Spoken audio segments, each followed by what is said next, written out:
On a crisp October afternoon in Minneapolis, the Philadelphia Eagles marched into one of the loudest stadiums in the NFL and delivered a statement. With the pressure mounting after back-to-back losses, with critics circling and questions flying, the Eagles showed up and showed out by taking down the Minnesota Vikings' poor Vint E. Oito of Vinny Doys. And the tone for this game was set by none other than Jalen Hurts, a player who's been under the microscope, facing scrutiny for underwhelming performances over the past few weeks, responded in the biggest way possible. This wasn't just a bounce-back game. This was a message. This was Jalen Hurts reminding everyone why he's been considered one of the premier quarterbacks in the game. He walked into that hostile environment and delivered a performance that oozed poise, confidence, and fire. 19 completions on 23 attempts. Trezenos event Isis Jardas Pello AR trace touchdowns. Ninhuma interceptico. A perfect passer rating of Cento e cinquenta e oito ponto trace. That's not just a good game. That's an all-time performance, especially against a defense coordinated by one of the most respected minds in football, Brian Flores. This Vikings defense isn't soft. It's aggressive, smart, and plays with intensity. But Hurts dissected it. He wasn't rattled by the blitz. He thrived in pressure moments, and he delivered throws that silenced a roaring crowd. What makes this win even sweeter for Philadelphia is the fact that every single one of their 5 victories this season has come against top-tier opponents. These aren't cupcakes on the schedule. These are battle-tested teams, and the Eagles continue to prove they can stand toe-to-toe with the best of them. And you can feel it, the energy shift, the momentum starting to build after that mini-bye week. There were whispers about the offense figuring things out, about players taking accountability behind the scenes. And all of that talk showed up on the field Sunday. From the jump, it felt different. The opening drive was a 12-play, 75-yard masterclass in rhythm and execution. The Eagles converted on 2 fourth downs, set the tone physically, and capped it off with a Jalen Hurts bomb to A.J. Brown that took nearly half the first quarter off the clock. That's the kind of drive that punches a defense in the mouth early and says, "You're in for a long afternoon." And from there, Philadelphia never looked back. A.J. Brown was unguardable. 4 receptions, Cento event Iuma Jardas, Doys touchdowns. Devonta Smith, not to be outdone, exploded with 9 catches for Cento Eoitenei Trace Jardas and a touchdown of his own. That's over Trezenas Jardas combined between your top 2 weapons. When those two are firing on all cylinders, this offense becomes nearly impossible to stop. The Eagles' deep passing game was back in a big way, with Hurts dropping dimes like he was throwing against air. The 79-yard touchdown to Devonta Smith was a thing of beauty, a perfect ball, right in stride, catching Isaiah Rodgers off guard on a slick double move. And on the second A.J. Brown score, pressure in his face, blitz crashing in, and Hurts delivers a strike down the seam like it's backyard football. Just ice-cold execution in a high-stakes moment. And that moment late in the game, when the Vikings had just a sliver of hope. Most teams would run the ball, choose some clock, and play it safe. Not the Eagles. On 3rd down, they said, "Let's go win it right now." Hurts drops back, pressure all around him, and fires deep to A.J. Brown, again beating Isaiah Rodgers, who is absolutely torched all day. That's putting your foot on the gas when others might hesitate. That's putting your nuts on the table, Philly style. It wasn't just the passing game, though. There were subtle tweaks to this Eagles offense that showed real growth. For the first time all season, we saw Hurts under center more often. And that simple shift opened up so much more. It gave the offense flexibility, stretch runs, effective play action, and a rhythm in the passing game that was sorely missing. Hurts looked comfortable taking snaps the old-school way. 5-step drops, 7-step drops, eyes on the defense the entire time.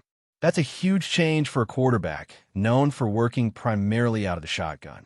But it worked, and that's credit to the coaching staff for adjusting and finding ways to put their guy in a better position to succeed.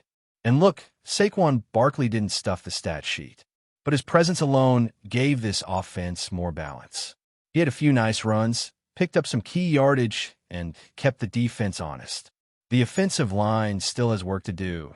There were moments where the protection wasn't ideal, and the run game got bottled up, but when you can throw for over Trezenas Jardas and put up explosive plays like that, it loosens things up for everyone. And you can bet defenses will take notice. Once they do, that's when Barkley can start getting those open lanes again. Defensively, it wasn't a perfect outing, but it was gritty. This unit has had its fair share of struggles, particularly on third downs and against the run. But when it came time to clamp down in the red zone, they delivered. Minnesota went 1 for 5 inside the 20. That's 4 empty trips turned into field goals instead of touchdowns. And that's the difference between winning and losing in today's NFL. Well, Reichard kicked 5 field goals for the Vikings, and that red zone inefficiency absolutely killed them. Let's not ignore Carson Wentz either. The Eagles didn't just beat a good defense. They avoided the nightmare scenario of losing to their former quarterback, one of the most frustrating up-and-down players in the league. Wentz gave the Eagles a couple of gifts, including a pick-6 to Jay Hunt and another prayer into double coverage that ended up in Andrew Makuba's hands. Those were momentum killers for Minnesota and gave the Eagles offense more opportunities to capitalize. That Jay Hunt pick-6 was a thing of beauty from a schematic standpoint. 6 men at the line, only one off-ball linebacker showing blitz. Carson Wentz never saw Hunt drop into coverage and just handed it right to him. You could see the athleticism on full display as Hunt took it the other way. And credit Jalen Carter, too. His pressure on that play forced a bad decision. He absolutely destroyed Wentz on the hit. That's what this defense can do when it's cooking. Josh Uche, Moro Ojomo, even Jaden Campbell getting in on the action as an edge rusher. It was a team effort. The pass rush still isn't where it needs to be, and this team could absolutely use another piece there. But on Sunday, they showed flashes of what they're capable of when they pin their ears back. This is the version of the Eagles that fans have been waiting for. An aggressive offense that trusts its quarterback to make plays. A defense that bends but doesn't break in the red zone. And above all, a team that showed resilience. After being embarrassed by the Giants not long ago, they answered the bell. With the Giants coming to Philly next, there's a chance to ride this momentum into a strong stretch that could define the rest of their season. What really stood out in this game wasn't just the big plays, it was the attitude. From the very first snap, the Eagles looked like a team on a mission. There was an edge to them, a sense of urgency that's been missing for stretches this season.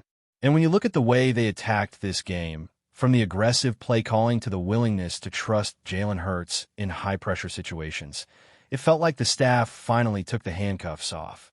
You saw it in that 4th down call early. You saw it on 3rd and long late in the game when most teams would have run the ball and punted, and you saw it in the body language of the players.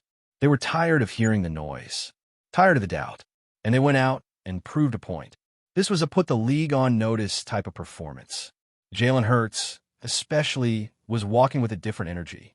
After the game, walking to the locker room, he said it plain and simple. We ain't losing no more. That's not just a quote, that's a mindset. And if he keeps playing like this, that statement might carry weight. What makes this even more impressive is that Hurts wasn't just chucking the ball downfield and hoping for the best. He was reading the defense, staying patient, taking what the defense gave him, and when the opportunities came, he struck with precision. There's a confidence in his game that had been missing, and that confidence spread throughout the offense. Even the coaching staff deserves credit here. Kevin Patullo made subtle but impactful changes. Putting Hurts under center more often was one of the biggest differences in this offense. It opened up the playbook, created more natural running lanes, and allowed Hurts to operate with clear vision post-snap. That's something that's been a weakness at times for him. Out of shotgun, when your back is to the defense on a play-action fake, it can be harder to process shifting coverages. But under center, Hurts looked in control. He was diagnosing coverages pre-snap and adapting quickly after the ball was snapped. That kind of growth is what you want to see from a franchise quarterback who's still evolving. And then there's A.J. Brown and Devonta Smith. What more can you say? A combined total of over Trezenas Jardas. They were dynamic, explosive, and completely in sync with their quarterback. You could feel the chemistry between them, especially on timing routes and double moves. When A.J. Brown lined up against Isaiah Rodgers, it was over before it started.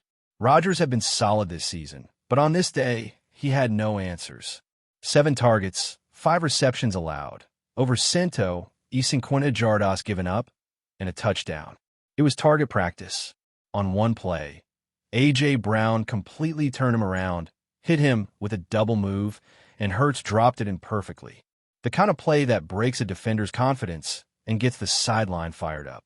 And let's talk about that 79-yard touchdown to Devonta Smith again. It wasn't just a beautiful throw. It was a reminder of what this offense can be when it's clicking.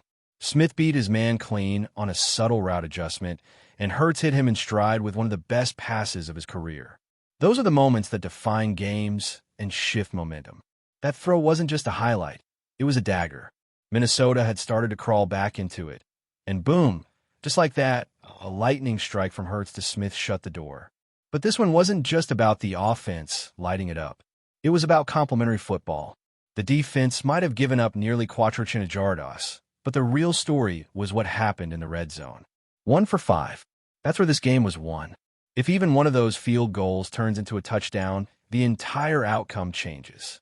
But the Eagles bowed up when it mattered. Josh Uche got home on a key 3rd down. Moro Ojomo stepped up with a sack in a crucial moment. Jalen Carter continued to wreck games inside. And the play design on that Jay Hunt pick 6? Masterful. 6 guys at the line, only 1 linebacker, and they completely baited went into a mistake. That's what a smart, aggressive defense looks like. And while Carson Wentz might not be the most feared quarterback in the league, he's still capable of making throws. But the Eagles made him uncomfortable. They disguised coverages, brought pressure from different angles, and capitalized on his mistakes. That interception to Andrew Mukuba looked like a desperation heave, but it was also a product of tight coverage and disguised looks. That's what you need to see more of from this defense as the season goes on. And then there's the hidden part of the game, the special teams. For most of the year, the return game has been a weakness. Bad field position, penalties, lack of juice. But there were some changes this week that paid off. Xavier Gipson looked solid returning kicks. He gave the offense better starting points and showed some burst that's been missing. It might seem minor, but when you're starting on the Trenta or the Trenta E5 instead of the Deza seat, it changes everything. Shorter fields mean more scoring chances. And it's one of those areas where the Eagles can still improve. Britton Covey, if he gets more punt return reps, could also give this team a boost. He was one of the top punt returners in football last season, and if they trust him again, it might be another small spark that helps this team stay sharp. One under-the-radar name who made a big difference? Nakobe Dean. He was flying around at linebacker, making reads quickly, plugging run lanes, and even dropping into coverage. The Eagles have been searching for consistency at off-ball linebacker, and Dean showed signs that he could be that guy. And with Vic Fangio using Jaden Campbell off the edge, it adds another wrinkle to this pass rush that can confuse opposing lines. Before we continue, don't forget to subscribe to our channel and give this video a like. Your support helps us keep delivering the latest updates on our Philadelphia Eagles. And don't be shy. Share your thoughts on the news in the comments below. And what could be the most shocking twist of the NFL season so far? Whispers are swirling around the league after the sudden announcement that the Vikings versus Eagles matchup has been canceled. Sources close to team insiders suggest that behind the closed doors of stadium management, tensions and unexpected circumstances have led to the decision that fans and players alike could hardly anticipate. While the league has officially cited logistical complications as the reason for the cancellation, speculation is rampant that there might be more beneath the surface, fueling the rumor mill at a fever pitch. Eyewitnesses at the stadium reportedly noticed unusual activity early in the morning, with staff and security personnel moving with a sense of urgency. Players were seen entering the locker rooms for pregame routines, only to be called back shortly after. Social media exploded as fans, who had traveled from far and wide, shared videos and images capturing the confusion and mounting frustration. Questions are mounting. Was it an unforeseen safety concern, a scheduling nightmare, or perhaps even internal disagreements that reached a breaking point? Every corner of the NFL world seems to be buzzing with theories, and analysts are scrambling to make sense of the sudden halt in what was expected to be a headline-grabbing showdown. adding fuel to the fire. Insiders hint at behind-the-scenes negotiations that may involve broadcasting rights and sponsorship conflicts. Some suggest that financial stakes could have played a role, with league executives potentially weighing options that affect both the short-term schedule and long-term revenue. Meanwhile, players have remained tight-lipped, their social media posts carefully curated, only adding more intrigue to the unfolding saga. Fans and commentators alike are now left piecing together fragments of information, speculating about what this could mean for the rest of the season and whether this cancellation could set a precedent for future games. Even the teams themselves have reportedly engaged in last-minute discussions, attempting to reconcile differences that might have contributed to the sudden decision. Rumors are circulating that the Vikings and Eagles could be negotiating an alternative date, though nothing is confirmed. The league's silence on many of the deeper questions has only amplified the gossip, creating a storm of anticipation and anxiety in equal measure. As the NFL navigates this unprecedented situation, the eyes of the sports world are fixed squarely on the league, waiting to see how this mystery will unfold, and who will emerge with answers in a season already brimming with surprises. That's it for this update. If you enjoyed the video and want to stay updated with exclusive news about our Philadelphia Eagles, be sure to subscribe to our channel and hit that like button. We can't wait to hear your thoughts in the comments. See you in the next video.